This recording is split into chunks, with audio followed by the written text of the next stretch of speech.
भाजपला लोकांची पोरं मांडीवर घेण्यात आणि तीच खेळवण्यात जास्त रस आहे. दुसऱ्यांची पोरं मांडीवर घ्यायची आणि ती खेळवायची. मुळात भाजपने नेते कधी घडवले? देवेंद्र फडणवीसांचा पॅटर्न फार वेगळा आहे वगैरे म्हणतायत. बरोबर आहे, फडणवीसांचा पॅटर्न वेगळाच आहे. कारण फडणवीस नेते घडवत नाही, फडणवीस पक्ष वाढवत नाही. बघा हा, देवेंद्र फडणवीसांचा पॅटर्न अतिशय वेगळा आहे. ते नेते घडवत नाहीत, ते पक्ष वाढवत नाहीत, ते डायरेक्ट पक्ष फोडतात. त्यांचा पॅटर्न वेगळा, नागपुरी पॅटर्न आहे त्यांचा. रेशीम बागेतला ते डायरेक्ट पक्ष फोडतात. गुलाब पाटील काल असं म्हणाले की आपल्याकडे नगर विकास खाते आहे, आपल्याकडे चिकार पैसे आहेत, 1 तारखेला झोपू नका, घराच्या बाहेर थांबा, लक्ष्मी येणार आहे. अरे कशी येणार आहे दादा, कशी येणार आहे? आपल्याकडे नगर विकास खातं आहे म्हणजे काय? अरे नगर विकास खातं हे नगरांचा विकास करण्यासाठी असतं. नगर विकास खातं हे इगतपुरी सारख्या नगरांचा विकास करायचा असतो. नगर परिषदेची निवडणूक आहे, काय इगतपुरीचा विकास आहे बरं? पण इगतपुरीच्या विकासावर बोलायचं नाही, त्यांना नगरांचा विकास करायचा नाही. आपल्याकडे नगर विकास खातं आहे, आम्ही तुम्हाला पैसे देऊ शकतो. आता हे तुम्ही ठरवायचं. भाजपा एक नवी संस्कृती आणू पाहते. भाजपा, मी म्हटलं की आज संविधान दिवस आहे आणि संविधान दिनाच्या दिवशी, ज्या दिवशी कायदा निर्माण झाला, ज्या दिवशी या देशाला कायद्याचं पुस्तक बहाल झालं आणि सांगितलं गेलं की इथून पुढे नवी व्यवस्था येणार आहे, पुढे 26 जानेवारी पासून ती नवी व्यवस्था आली आणि म्हणून आपण त्याला प्रजासत्ताक म्हटलं. राजसत्ताक गेली आणि प्रजासत्ताक आली, लोकशाही व्यवस्था आली, प्रजेचं राज्य असेल असं सांगितलं गेलं. पण सध्या ती लोकशाही व्यवस्था आहे का? त्या लोकशाहीला नख लावायचा प्रयत्न कुणी करत आहे का? नगर परिषद निवडणूक 2025 इगतपुरीमध्ये नगर परिषदेची निवडणूक लागली. निवडणुकीचं बिगुल वाजलं, उमेदवारांची लगेच पळापळ सुरू झाली. इकडून तिकडे तिकडून इकडे अशी सगळी पळापळ सुरू झाली. काहींना असं वाटलं की नाही नाही, आता भाजपमध्ये गेलो तर आपण कदाचित निवडून येऊ शकू. याचा अर्थ भाजप फार पुण्यवान आहे म्हणून त्यांना वाटलं का? भाजपने फार कामं केली आहेत म्हणून आपण निवडून येऊ शकतो असं वाटलं का? भाजपची माणसं अत्यंत साधू पुरुष, संत पुरुष आहेत म्हणून आपण निवडून येऊ शकतो असं त्यांना वाटलं का? नाही, आपण भाजपमध्ये गेल्यावर निवडून येऊ शकतो असं त्यांना वाटतं. कारण त्यांना कल्पना आहे, त्यांना असं वाटतं की निवडणूक आयोग आमचा घरघरी आहे आणि निवडणूक आयोग वाटेल ते करू शकतो भाजपासाठी, त्यामुळे भाजप मॅनेज करू शकते. आता भाजप मॅनेज करू शकते असं मी म्हटल्यानंतर काही म्हणतील असं कसं काय बाबा, मागे भाजपचं कार्यालय आहे. अरे आपल्याला नाद आहे, इलाका तुम्हारा और धमाका हमारा.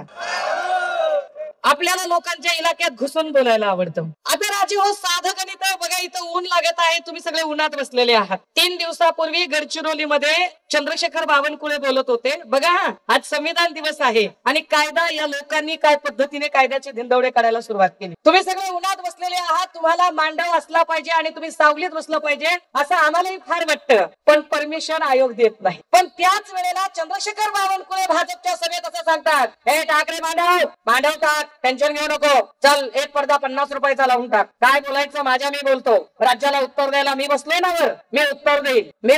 आयोगाला काय सांगायचं ते मी सांगेल. काय बावनकुळे, आयोगाला मी सांगेल म्हणजे काय? आयोग म्हणजे काय? तुम्हाला तुमच्या घरातला चहा पाणी देणार असतो ना, एखादा घरात एक चहा पाणी करणारा माणूस असतो आणि त्याला पण सांगतो, ए राहुल 2 चाय ला रे. असं 2 चाय ला रे म्हटल्यासारखं तुम्ही करताय काय? काय पद्धतीनं इथं कायदा कशा पद्धतीने वाकवला जातो, त्यांच्या ज्या चित्रविचित्र आहेत ते सोडून द्या. त्याच्यावर तर आपण आपली जीवच खराब करू नये, सोडूनच द्यावा तो विषय. गुलाब पाटील काल असं म्हणाले की आपल्याकडे नगर विकास खाते आहे, आपल्याकडे चिकार पैसे आहेत, 1 तारखेला झोपू नका, घराच्या बाहेर थांबा, लक्ष्मी येणार आहे. अरे कशी येणार आहे दादा, कशी येणार आहे? आपल्याकडे नगर विकास खातं आहे म्हणजे काय? अरे नगर विकास खातं हे नगरांचा विकास करण्यासाठी असतं. नगर विकास खातं हे इगतपुरी सारख्या नगरांचा विकास करायचा असतो. नगर परिषदेची निवडणूक आहे, काय इगतपुरीचा विकास आहे बरं? पण इगतपुरीच्या विकासावर बोलायचं नाही, त्यांना नगरांचा विकास करायचा नाही. आपल्याकडे नगर विकास खातं आहे, आम्ही तुम्हाला पैसे देऊ शकतो. आता हे तुम्ही ठरवायचं. भाजपा एक नवी संस्कृती आणू पाहते. भाजपा पगारी मतदार तयार करू पाहते. ते म्हणतात आम्हाला आमच्या लाडक्या बहिणीचा फायदा झाला.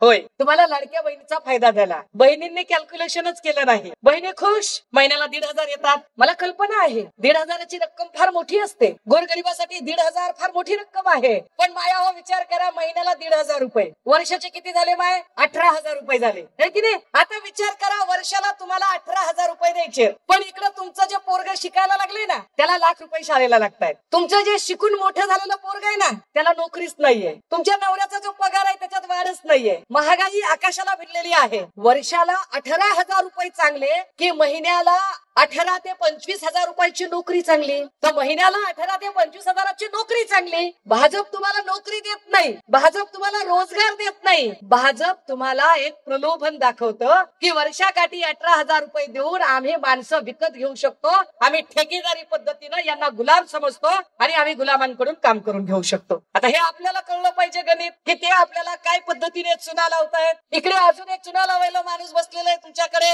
नाव आहे गिरीश महाजन. महाजनांना असं वाटतंय की ते फार मोठे राजकारणी आहेत, पण महाजन राजकारणी वगैरे अजिबात नाही. अरे तिकडे एक दोन जर गाड्या तुम्ही आडव्या लावल्या तर या गाड्या येणार नाहीत. नंतर बघता येईल की पोलिसांचं काय ते. तिकडच्या बाजूला आडव्या गाड्या लावल्या की होऊन जाते, इकडे एक दोन गाड्या आडव्या लावल्या की होऊन जाते. गिरीश महाजनांना असं वाटतं की ते फार मोठे राजकारणी आहेत आणि राजकारणातलं त्यांनाच जास्त कळतं. गिरीश महाजनांना राजकारणातलं कळत नाही. गिरीश महाजनांना ठेकेदारी आणि कमिशन मधलं जास्त कळत. कमिशन एजंट कसे तयार करायचे, कमिशन कसं खायचं, कमिशन कसं मारायचं, प्रत्येक गोष्टीमध्ये कपात कशी करायची, ह्या सगळ्या गोष्टी महाजनांना कळतात. महाजन तो इव्हेंट मॅनेजर आहे, महाजनांना इव्हेंट मॅनेजमेंट कळतं. त्यामुळे देवेंद्रजींच्या पक्षात कोणी कमी जास्त आहे, कुणाच्या फायली आहेत, त्या फायली कशा काढायच्या, त्या फायली काढून त्यांना ब्लॅकमेल कसं करायचं, आधी त्याला पापी बनायचं आणि मग पापी माणसाला आपल्याकडे घेतल्यावर तोच कसा शुद्ध चारित्र्याचा आहे हे आपण जाहिरात देऊन कसं सांगायचं, हे गिरीश महाजनांना चांगलं कळतं. मग अशा गिरीश महाजनांच्या माध्यमातून नाशिक असेल, इगतपुरी असेल, इथली काही माणसं त्यांनी फोडाफोडी केली. काय फरक पडतो?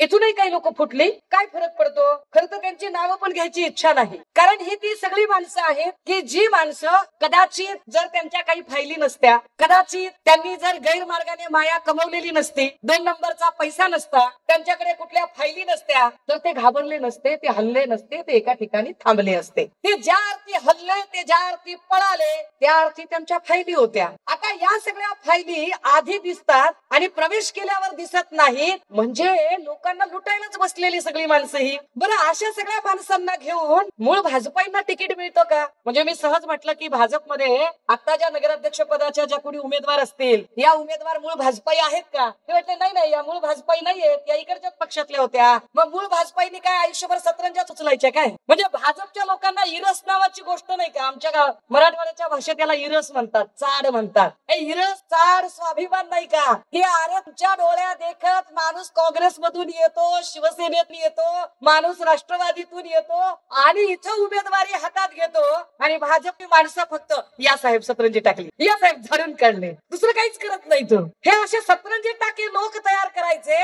असं का? कारण भाजपकडे नेतृत्व करण्याची क्षमता असणारी माणसं नाही. भाजपला लोकांची पोरं मांडीवर घेण्यात आणि तीच खेळवण्यात जास्त रस आहे. दुसऱ्यांची पोरं मांडीवर घ्यायची आणि ती खेळवायची. मुळात भाजपने नेते कधी घडवले? देवेंद्र फडणवीसांचा पॅटर्न फार वेगळा आहे वगैरे म्हणतायत. बरोबर आहे, फडणवीसांचा पॅटर्न वेगळाच आहे, कारण फडणवीस नेते घडवत नाही, फडणवीस पक्ष वाढवत नाही. बघा, देवेंद्र फडणवीसांचा पॅटर्न अतिशय वेगळा आहे. ते नेते घडवत नाहीत, ते पक्ष वाढवत नाहीत, ते डायरेक्ट पक्ष फोडतात. त्यांचा पॅटर्न वेगळा आहे, नागपुरी पॅटर्न आहे त्यांचा, रेशीम बागेतला. ते डायरेक्ट पक्ष फोडतात. आणि असा पक्ष फोडणारा माणूस जो नेते घडवू शकत नाही, जो आपल्याच पक्षातल्या नेत्यांना संपवायची कामं करतो, मग कधी मुरलीधर मोहोळला संपवलं जातं, कधी पंकजा मुंडेला, कधी विनोद तावडेला, कधी सुधीर मुनगंटीवारांना, तर कधी चंद्रशेखर बावनकुळेला. त्यातली त्यात चंद्रशेखर बावनकुळे आता माफीचा साक्षीदार झाले. ह्या सगळ्यांमध्ये देवेंद्र फडणवीस इथल्या लोकांच्या प्रश्नांचा विचार कधी करणार? जो माणूस अहोरात्र मुख्यमंत्री पदाच्या त्या सिक्युरिटीने पछाडलेला आहे, ज्या माणसाला अहोरात्र माझी मुख्यमंत्री पदाची खुर्ची कोणी काढून घेईल का, जो काढून घ्यायचा प्रयत्न करेल, मी त्याला संपवायचा प्रयत्न करेल, यासाठी कटकारस्थान करत राहतोय,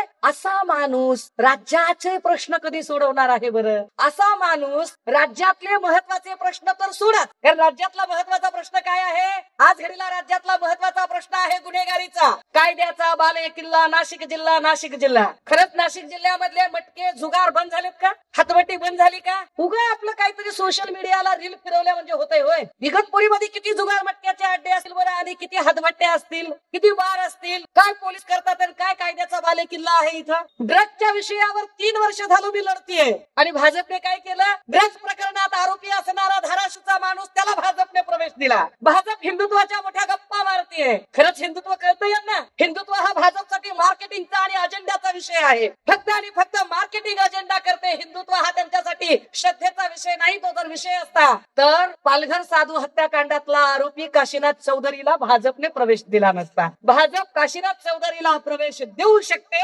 याचा अर्थ भाजप काहीही करू शकते. भाजपला हिंदुत्वाशी काही घेणं देणं नाही. मग ड्रग्जचा प्रश्न राज्यातला आहे, त्या प्रश्नावर भाजपची भूमिका की भाजप ड्रग्जच्या आरोपींनाच प्रवेश देते? काय महाराष्ट्रात सध्या महिला सुरक्षिततेचा प्रश्न फार मोठा आहे. 3 वर्षाचं लेकरू सुरक्षित नाही, 70 वर्षाची आजी पण सुरक्षित नाही. माया हो, तुम्ही विचार करा की एक मी शाळेत जाताना मला आठवतं की आई आमची वेणी फणी करून द्यायची, शाळेत दप्तर द्यायची, आम्ही उड्या मारत जायचो. आजी सांगायची, गल्लीतल्या 1-2 पोरांना सांगायची, अय पोरं, लेकराला माझ्या मेन रोड ओलांडावा लागतो रे, येताना लेकराला घेऊन या. आणि पोरं सुरक्षितपणे लेकराला घेऊन यायचे. आता परिस्थिती काय आहे? आता स्कूल बस येईपर्यंत आई थांबते बस जवळ, लेकराला बस मध्ये चढवते आणि शाळेतून बस परत येताना बसच्या आधी आई येऊन थांबते. किती असुरक्षितता आहे? काय लेकरांची सुरक्षितता राखली यांनी? 3 वर्षाच्या लेकराला तुम्ही सुरक्षितता देऊ शकत नाही आणि लाडक्या बहिणीच्या गप्पा मारता. लाडक्या बहिणी नाही, सुरक्षित बहिणींची जास्त गरज आहे. पण बहिणी सुरक्षित कुठे आहेत आणि बहिणीची लेकरं तरी सुरक्षित कुठे आहेत? याच्यावर फडणवीस काम करत नाहीत, याच्यावर भाजप काम करत नाही. भाजपला वेळ नाही, कारण पक्ष कुणी फोडायचे, माणसं कुणी फोडायची, ठेकेदारीतलं कमिशन कुणी कमवायचं, ही कामं जास्त महत्वाची त्यांच्यासाठी. बिल्डरच्या घशात सगळ्या जमिनी चालल्यात, सगळ्या जमिनी बिल्डरच्या घशात. इकडे अशोका नावाचा बिल्डर 500 एकर जमीन घेतली त्याने. 500 एकर जमिनीमध्ये पठ्ठ्यात इकडे रिसॉर्ट आणि सगळं उभं करतोय. काय गोरगरिबांच्या जमिनी राहिल्या आणि काय गोरगरिबांना मिळालं? अरे तुमच्या जमिनी तुमच्याकडून चिंचोक्याच्या भावात घेतल्या त्यांनी आणि सोन्याचा भाव त्याच्यामध्ये ते धंदा कमावतील. त्यांना धंदा कमवून देण्यासाठी त्यांना सगळ्या प्रकारच्या फॅसिलिटी कोण देईल? त्यांना त्या कामासाठी बँकेचं लोन असेल किंवा वीज बिलातली सबसिडी असेल, देईल कोण? पुन्हा देवेंद्र फडणवीस आणि भाजपा. आणि तुम्ही गरीब माणसं मात्र मरा इथं टॅक्स भरू भरू. तुम्ही रोड टॅक्स भरा, तुम्ही पाणीपट्टी भरा, तुम्ही नळपट्टी, तुम्ही लाईट बिल, तुम्ही सगळं भरा, पण तुम्हाला काहीच मिळणार नाही. का? कारण ह्या सगळ्यांकडे लक्ष द्यायला वेळ कुठे आहे त्यांना? मग बाण चोरलेल्याकडे वेळ आहे का? त्याच्याकडे वेळ आहे? त्याचा प्रॉब्लेम बिचाराचा असं झालाय की आसपास गिरीवर खजूर में अटकी. त्याचं लय बेकार, एवढा अवघड जागचं दुखणं आहे, सहन बी होईना, दाखवता बी येईना. त्याचा प्रॉब्लेम असं झालाय की गेलं तर खरं, पण आता तिथं कोण ऐकूनच घेईना. या सगळ्या पक्ष फोडाफोडीचा शिल्पकार अमित शाह. त्या अमित शहाने पण सांगितलं सरकारला द्यायचं नाही. आता काय करायचं? बघा, राज्य कुणाच्या भरोशावर आहे? हे राज्य कुणाच्या भरोशावर आहे? ही जनता कुणाच्या भरोशावर आहे? ही माणसं कुणाच्या भरोशावर आहेत? आज संविधान दिवस आहे, हा कायदा कुणाच्या भरोशावर आहे? काय पण खरंच आपल्याला नाही मिळतोय. काल परवा अजित दादा म्हटले, लोक हो चांगला माणूस निवडा म्हटले, घोटाळेबाजांना मत देऊ नका. कोण म्हटलं? बघा, अजित दादा म्हटले. काय संविधान दिनाच्या दिवशी मला खरंच जोक करायची इच्छा नाही, पण अजित दादा म्हटले घोटाळे करणाऱ्यांना मत देऊ नका, स्वच्छ आणि पारदर्शक कारभार करणाऱ्या माणसांना मत द्या. अरे काय गंधे, अशा लोकांकडे पैसे आहे, ते पैसे निवडणुकीत नक्की खर्च करतील. निवडणुकीत पैसे ते द्यायला काय अडचण आहे? आता ती समजा त्यांनी जर 25% आता निवडणूक टाकले तर अगदी चक्रवाढ व्याजासकट दाम दुप्पट योजनेने ते पुढच्या 1 वर्षात वसूलही करू शकतात. जसं म्हटलं की आता अशोका बिल्डर सारख्या माणसाला जर एनओसी परवानगी सगळं पाहिजे असेल, खटा खटा खटा खटा इथल्या नगराध्यक्षाने देऊन टाकायची परवानगी, एनओसी सगळं देऊन टाकायचं. लोक म्हणतील अरे बापरे, तुम्ही दिलेले मुद्दे सोडून द्या हो, त्याच्यापेक्षा लई मोठे मुद्दे आहेत तिथे. काय पद्धतीचं गलिच्छ राजकारण केलं जात आहे दादा हो. नगरसेवक म्हणजे काय असतो? नळ. अरे ही बस काय मुद्दाम येते का? ही तिसऱ्यांदा बघितली मी बस येताना, 1च नंबरची बस आणि तिसऱ्यांदा बघितली मी. मुद्दाम करतायत का? ये जा चौथ्यांदा आली तर फोडेल रे बस. नाटक लावलंय नुसतं. दादा हो, नगरसेवक या शब्दाचा अर्थ, नगर शब्दाचा अर्थच नळ, गटार, रस्ते याची काळजी घेणारा माणूस. नळ, गटार, रस्ते या गोष्टी खरंच इथं उपलब्ध आहेत का? मी एक नक्की सांगू शकते, कदाचित आता महाविकास आघाडीच्या उमेदवारांकडे पैसे नसतील वाटायला, पण या माणसांकडे प्रचंड विश्वास आहे तुम्हाला देण्यासाठी. ही माणसं तुमच्यासाठी 24 तास उपलब्ध होऊ शकणारी माणसं आहेत. ही माणसं अत्यंत प्रामाणिकपणे लढणारी आणि इथल्या माणसांचे प्रश्न समजून घेणारी माणसं आहेत. या माणसांमधला एकही माणूस मला यांचे चेहरे बघितल्यावर ना याच्यातला मला ठेकेदारीतला वाटतोय, ना बिल्डर वाटतोय, ना काही वाटतोय. ही साधी सरळ माणसं आहेत जी रोजच्या आयुष्यातल्या वेगवेगळ्या समस्या ज्यांना माहिती आहेत आणि त्या समस्यांशी झटतात. या इगतीमध्ये पाण्याची समस्या, आम्ही पाणीपट्टी भरतोय खरं, एवढं सगळं म्हणजे जवळपास 12-13 छोटी धरणं जवळपास 4 ते 6 मोठी धरणं, एवढं सगळं असून धरण उशाला आणि कोरड घशाला आपली अशी अवस्था. पाणी आपल्याला नाहीच आहे. पाणी मिळेल असं सांगत होते, पण अजूनही पाण्याची व्यवस्था नीटशी होत नाहीये. काय तुमच्या नगर विकास खात्याचं आम्ही काय करायचं त्याचं? तुमचा नगर विकास खातं हे इलेक्शन मध्ये फक्त पैसे वाटण्यासाठी, पैसे काढण्यासाठी. पण त्या नगर विकास खात्याच्या मार्फत जर इगतपुरीचा पाण्याचा प्रश्न सुटलेला नसेल तर उपयोग काय त्याचा? असून अडचण नसून खोळंबा करायचं काय त्याचा? माय मावल्यांनो, हे याचसाठी मांडणी आहे की इगतपुरी जी संबंध देशभरात आणि देशाच्या बाहेर ज्या इगतपुरीचं नाव अत्यंत आदराने घेतलं जातं, जिथं पवित्र विपश्यना केंद्र चालतं, या विपश्यना केंद्राच्या परिसरात जिथं माणूस सहज जरी वावरला तरी कितीतरी सकारात्मक ऊर्जा घेऊन बाहेर पडतो. या इगतपुरीमध्ये किती उद्योगधंदे आले पाहिजे. ज्या इगतपुरीला एक फॉग एरिया म्हणून संबोधलं जातं. निसर्गाचं वरदान आहे. इथे पर्यटन विकसित झालं पाहिजे. पण पर्यटन विकसित करण्यासाठी जागा कोण घेतोय? तर गुजराती घेत आहेत आणि त्यांचे रिसॉर्ट उभे राहत आहेत. इथला माणूस मात्र हद्दपार होतोय. इथली जी मूळ लोकसंख्या आहे ती मूळ लोकसंख्या बाहेर जाते. मूळ इगतपुरीकर निर्वासित होत आहेत, ते बाहेर निघून जात आहेत. काय तरीही आपल्याला निर्णय घ्यायचा नसेल का? या सगळ्यांवर एक पर्याय असू शकतो, तो म्हणजे मशालीचा. ही मशाल पेटू शकते. ही मशाल तुमच्या सगळ्यांच्या सहकार्याने लक्षात घ्या. इगतपुरीकरांच्या काळजात ज्यांनी बाण अक्षरशः घुसवला, रक्तबंबाळ केलं, त्यांच्या घडीकडे बघण्याच्या नादात इगतपुरीकरांचे पाक 12 वाजले. अशा लोकांच्या सोबत आणि अजून एक बरं का, जिथं खूप चिखल असतो ना तिथंच कमळ वाढतंय बरं का. तुम्हाला चिखल कमी करायचा असेल म्हणजे चिखल कमी केलं की आपोआप कमळ सुद्धा मारतात. चिखल कमी करावा लागेल. हा चिखल इथल्या जाती धर्माचा आहे. इतका जाती धर्माचा चिखल करून टाकला. हा मुसलमानाचा आहे, तो दलिताचा आहे, तो अमुक आहे, तो ढमुक आहे. हे असं जाती धर्मांमधलं विभाजन, याच्या पलीकडे भाजप काहीच करू शकत नाही. भाजपचा एकही नेता विकासावर बोलू शकत नाही. भाजपचा एकही नेता इथले जे मूळ प्रॉब्लेम आहेत त्यावर बोलत नाही. भाजपचा माणूस फक्त आणि फक्त हा हिरवाय, तो भगवाय, हा निळाय, तो पारवाय, तो पिवळाय, रंगारंगांचं राजकारण करण्यात जी लोक माहीर आहेत अशा लोकांपासून सावध राहण्याची आणि खऱ्या अर्थानं एक अत्यंत ठाम भूमिका घेण्याची गरज आहे. योगायोगाने ज्या नगराध्यक्ष पदाच्या उमेदवार आहेत त्या आधी त्यांना शासन प्रशासनाचा अनुभव आहे, त्या याच्या आधीही नगराध्यक्षपदी राहिलेल्या आहेत, त्यामुळे त्या अजून चांगलं काम करू शकतात. आमचे राजूभाऊ पंचारे सारखे अत्यंत निष्ठावान आणि कडवट शिवसैनिक जे आमच्या सोबत आहेत आणि आम्हाला अभिमान आहे या गोष्टीचा की शिवसेना अशाच लोकांच्या मुळे आहे. होय, काल अजितदादा सुद्धा म्हणत होते की उद्धव ठाकरे आणि शिवसेनाच महाराष्ट्राला आधार देऊ शकते. हे कालच त्यांचं स्टेटमेंट आहे. आता अजितदादा हे मान्य करतात राव, विरोधक म्हणतायत की शिवसेना कुणाची, त्यामुळे उद्धव साहेबांची. मुंबईला कोणी सगळ्यात जास्त जपलं सांभाळलं, त्यामुळे उद्धव साहेबांनी. मग प्रॉब्लेम काय आहे? प्रॉब्लेम इतकाच आहे की ऐन निवडणुकीच्या काळात भाजपाने जी पगारी मतदार तयार करण्याची एक अत्यंत गलिच्छ पद्धत सुरू केली, ती पद्धत जरा बंद करावी लागेल. आज संविधान दिनाच्या दिवशी समजून घ्यावं लागेल की मत ही दानात द्यायची गोष्ट नाही. मतदान असा शब्द कुठेच संविधानात नाही. संविधानात मताधिकार शब्द आहे. कारण दान असं असतं की उजव्या हाताने केलेलं दान डाव्या हाताला सुद्धा कळू नये, मेंदूला तर नाहीच नाही. पण मत अशी दानात द्यायची गोष्ट नाही. मत हा सजगपणे बजावायचा अधिकार आहे. तो विचार करून अधिकार बजावायचा आहे की काय हा माणूस आमच्या कामाला पडू शकतो का. समजा आमच्याकडे एखादा माणूस 30-35 वर्ष राहिला, इथं सगळं भोगलं, खाल्लं, मिळवलं, सगळं कमवलं, सगळं गोळा केलं आणि एखाद दिवशी डबल उघडं पडायला लागलं म्हटलं की तो तिकडे जातो. मग असं 30-35 वर्ष राहिलेला तुम्हाला जर कुणाला असं वाटत असेल ना की ताई नाव का घेत नाही, तर अशा किटल्या जर खूप अशा गर्मीने तडतडायला लागल्या तर अशा सगळ्या कार्यकर्ते खबरे सगळे या सगळ्यांची यापैकी एकाचीही मी अजिबात माफी मागणार नाही. मी माफी मागणाऱ्यांच्या परंपरेतली अजिबात नाही. मी माफी मागणार नाही. मी ठामपणे सांगते, होय मी उद्धव साहेबांच्या सोबत उभी आहे. होय या महाराष्ट्रामध्ये भलेही संख्या कमी असते, पण लक्षात घ्या कधीही वाईटाची संख्या जास्त असते, पण चांगल्यांची संख्या कमी असली तरी विजय त्यांचाच होतो. पांडव 5च होते पण 100 कौरवांना भारी होते. मला कल्पना आहे की दारूच्या आणि बियांच्या जाहिराती चिकार असतात. तूप ओरडून ओरडून विकावं लागतं, पण तूप शरीराला जास्त गुणकारी असतं. मला कल्पना आहे की माझे हे सगळे उमेदवार जे मध्यमवर्गीय आहेत, जे सर्वसामान्य कुटुंबातून आलेले आहेत आणि जे इगतपुरीच्या मातीशी इमान राखणारे आहेत. कारण असे कित्येक उमेदवार त्यांनी दिले